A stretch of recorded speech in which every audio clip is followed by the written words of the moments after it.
이번 시간에는 자바스크립트의 산술연산자에 대해서 학습해 보겠습니다. 자, 산술연산자는 숫자에 대해서 산술연산, 단순히 계산을 말하는 거죠. 산술연산을 수행한다 라고 되어 있고요. 자, 어떤 연산자들이 있는지 살펴보도록 하겠습니다.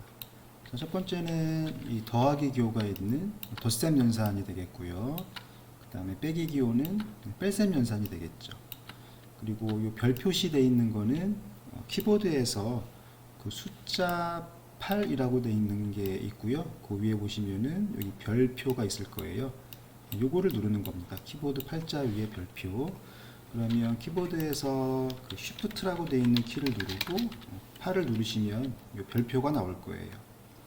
자, 별표가 의미하는 거는 곱셈이 됩니다. 곱셈은 이제 x를 쓰게 되면 이게 x가 알파벳 x와 혼동이 될 수 있겠죠. 그래서 x 대신에 별표를 사용한다.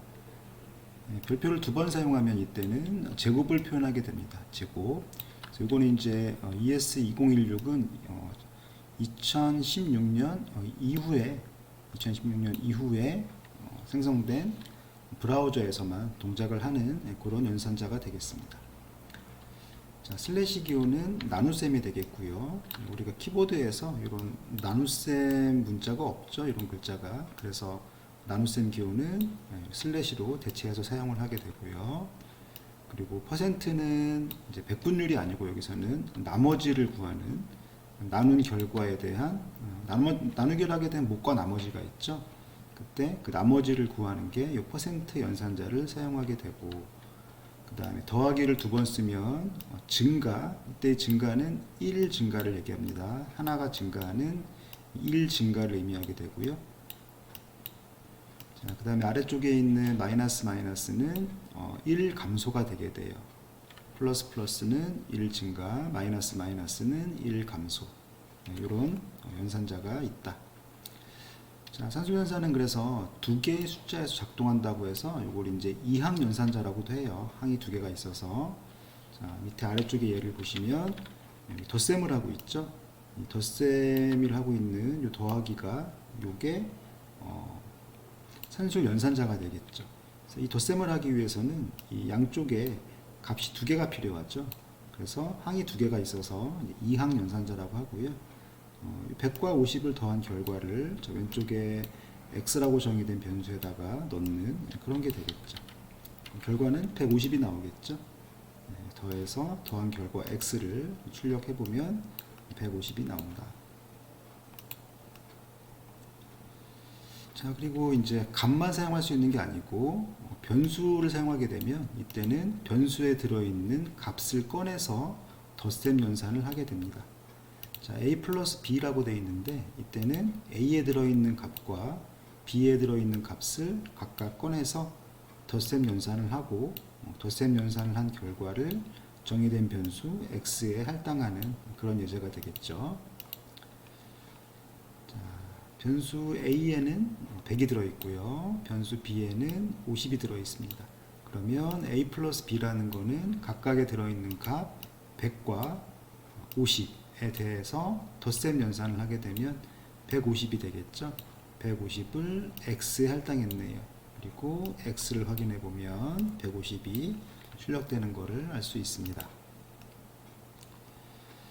자, 그리고 아래쪽에는 100 더하기 50 곱하기 a라고 되어 있는데, 자, 이때는 이제 덧셈과 곱셈에 서로 다른 산술연산이 두 번 이루어지고 있죠.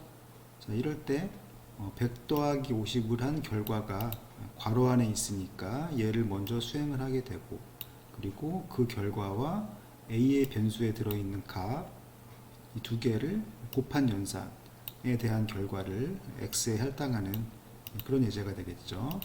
자, 결과를 보도록 합시다. 자, a에는 3이 들어있고요.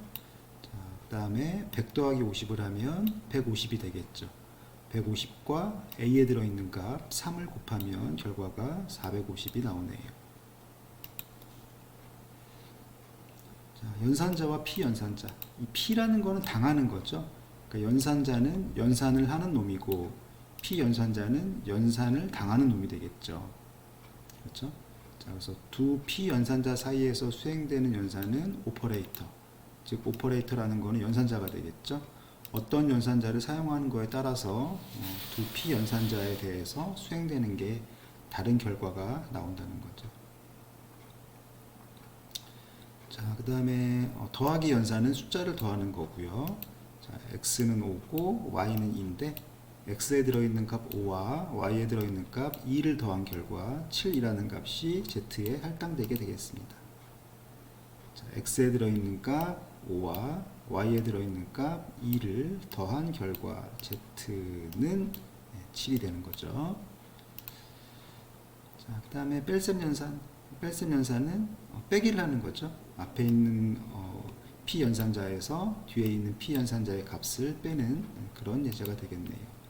x에 5 들어있고 y에 2 들어있으면 x에 들어있는 값 5에서 y에 들어있는 값 2를 빼면 3이라는 결과가 나올 거고, 그거를 z 변수에 할당한다. 자, x에 5 들어있고요, y에 2 들어있습니다. x에서 y를 빼면 5에서 2를 뺀 결과 3이라는 값이 들어있죠. 3이라는 내용을 확인해 보면 되겠죠. 자, 곱하기 연산은 x라는 거 대신에 알파벳 x와 혼동될 수 있기 때문에 이때는 요 아스터리스크라고 부르고요, 별표를 이용해서 곱셈을 표현한다. 자, 예제를 보도록 하겠습니다. 자, x에 5 있고요, y에 2 있습니다. 그러면 5하고 2를 곱한 결과 10이 표현되겠죠. 결과가 10이 나온다. 그래서 곱하기 연산은 x 대신에 별표를 사용한다를 기억해 주시면 되겠고요. 자, 그리고 나눗셈 연산, 나누기에 대해서는 키보드에 나누기에 해당하는 문자인 이런 게 없기 때문에 나누기 연산 표현은 슬래시를 이용해서 사용한다. 그래서 우리가 4분기를 표현할 때 1사분기, 2사분기 할 때 이렇게 표현하죠. 1사분기, 그렇죠? 2사분기 이런 식으로 표현하는 것처럼 나눗셈을 이용해서 표현한다는 겁니다. 자, 아래 예제에서는 x에 5, y에 2 들어있고요. 그럼 5 나누기 2가 되는 거죠. 자, 결과를 볼까요? 자, 5 나누기를 한 결과 2.5가 나오네요. 자, 그리고 나머지를 구하는 연산. 나머지를 구하는 연산 같은 경우에는 이거를 뭐에 쓰나 싶기도 할 텐데 프로그램에서는 굉장히 많이 쓰이는 연산자입니다. 예를 들어서 짝수와 홀수를 판단하는 연산을 하고 싶다면 짝수라는 걸 정의하면 우리는 이제 짝수라는 게 2, 4, 6 이런 식으로 되어 있는 게 짝수라는 걸 알 수 있죠. 홀수라는 거는 1, 3, 5 이런 게 홀수다라는 거를 감각적으로라도 알 수 있지만은 이걸 엄밀히 정의해 보면 짝수라는 거는 어떤 수 x를 2로 나누었을 때 그 나머지가 0인 수, 이게 짝수인 거죠. 그렇죠? 나머지가 0인 수. 그러니까 나머지를 구할 수 있어야 된다는 거예요. 짝수하고 홀수를 판별하려면. 이럴 때 사용되는 연산자가 나머지 연산자라고 생각하시면 되겠습니다. 자, 현재는 이제 x에 5, y에 2 들어있는데 5와 2를 나눈 나머지를 구한다라는 거는 이런 연산을 한다는 거죠. 5와 2, 5 나누기 2를 하면 2는 4가 됐죠. 2는 4고 나머지가 1이 되는 거죠. 이 나머지를 구한다는 거예요. 자, 그래서 나머지를 구해보면 5와 2를 나눈 나머지는 1이 되는 거죠. 자, 그 다음에 증가하는 거. 이때 증가는 플러스 기호를 이용하는데 1 증가한다고 했습니다. 자, 변수 x에 5가 들어있네요. 자, 5에서 1 증가시키면 6이 되겠죠. 6을 z에 넣었네요. 자, 확인해 볼까요? 자, 6이 나왔습니다. 그렇죠? 1 증가한다. 자, 네, 감소한다는 거는 마이너스를 이용하는데 이때는 1 감소한다는 거예요. 자, x에 5 들어있고요. 5에서 1 감소했어요. 그러면 4가 되겠죠. 그쵸? 4가 될 거다. 자, 그리고 지수, 제곱 표현하는 거. 자, 거듭 제곱이라고 하는데 표현할 때는 별표를 2개 이용해서 표현한다. 자, 그러니까 자, x가 5인데 그럼 5 곱하기 곱하기 2라는 거는 5의 2제곱 그런 말이 되는 거예요. 5의 2제곱이라는 거는 5 곱하기 5가 되는 거죠. 여기가 만약에 3이다 그러면 5의 세제곱이 되는 거고, 그렇다면은 5의 세제곱이다 라는 표현을 볼까요? 자, 5의 세제곱이라는 거는 어떤 건가요? 5 곱하기 5를 이렇게 쓸 수 있다는 거죠. 이때 거듭제곱을 표현하기 위해서는 별표를 2개 사용한다는 겁니다. 지금 같은 이 예제는 25가 나오겠네요. 그렇죠? 25가 나올 겁니다. 자, 그래서 이 거듭제곱을 표현할 때는 이제 뒤쪽에 이 매스라는 걸 배우게 될 텐데, 매스와 또 이 파워라는, 이 파워는 이제 파워를 줄여 쓴 거예요. 이 파워를 줄여 쓴 겁니다. 여기에서 이제 2R 빼고 여기 3개만 따온 거예요. 어쨌든 여기 이제 매스에 있는 이 파워라는 함수를 사용해서도 이 제곱을 표현할 수 있다는 겁니다. 자, 그래서 자, 매스.파워를 파워를 해서 x의 제곱 이렇게 표현할 수 있다는 거죠. 결과는 동일할 거고요. 그래서 별표 2개를 사용할 수도 있고 s.power를 사용할 수도 있다. 자, 그런데 별표 2개는 2016년 이후에 만들어진 브라우저에서만 동작한다 그랬죠. s.power는 그 이전에 만들어진 브라우저에서도 동작을 합니다. 그 다음에 우선순위, 어떤 거를 먼저 계산할 것인가에 대한 거를 살펴보는 거죠. 자, 그래서 아래쪽 예를 보면은 100 더하기 50 곱하기 3인데 곱하기 연산이 더하기 연산보다 우선순위가 높기 때문에 50 곱하기 3을 먼저 하고 그 다음에 그 결과인 150에다가 100을 더해서 250이라는 값이 x에 들어있겠죠. 250이라는 값이 들어있을 거예요.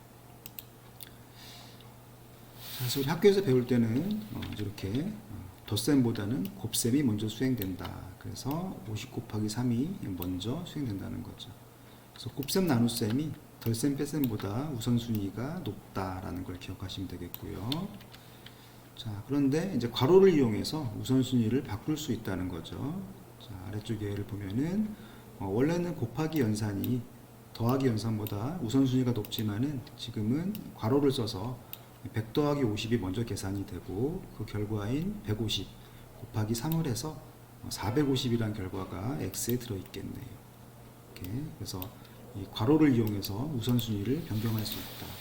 그래서 이 괄호가 우선순위가 가장 높다라고 생각하시면 되겠습니다. 자, 그리고 자, 더하기 빼기, 그 다음에 곱하기 나누기 이런 것처럼 우선순위가 동일한 경우, 동일한 우선순위를 갖는 경우에는 왼쪽에서 오른쪽으로 계산된다. 자, 그러면 100 더하기 50 빼기 3인데 더하기와 빼기는 우선순위가 같죠. 그럴 때는 왼쪽부터 100 더하기 50을 한 결과 150 빼기 3을 하게 되면 147이 나오겠죠. 147. 자, 그리고 아래쪽에는 나누기와 곱하기가 있는데 나누기와 곱하기는 우선순위가 같으니까 앞에서부터 실행한다. 그러면 100 나누기 50을 하면 2가 되겠네요. 2 곱하기 3을 하면 6이 되겠죠. 결과는 6이 잘 나오는 거를 확인해 보시면 되겠습니다. 그래서 우선순위에 관계된 거는 또 다른 챕터에 있어서 확인이 될 거기 때문에 이 정도로 알고 넘어가시면 되겠습니다.